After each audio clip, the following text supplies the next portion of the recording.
Yo, what's up sa ating mga viewers diyan 'no? Ito na naman ang bago nating pagkakaabalahan.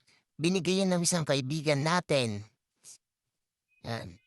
Halos tambak na, kaya susubukan natin siyang i-restore. Yan, puro kalawang na. Bale sabi, napabayaan yan, pero umaandar daw yan.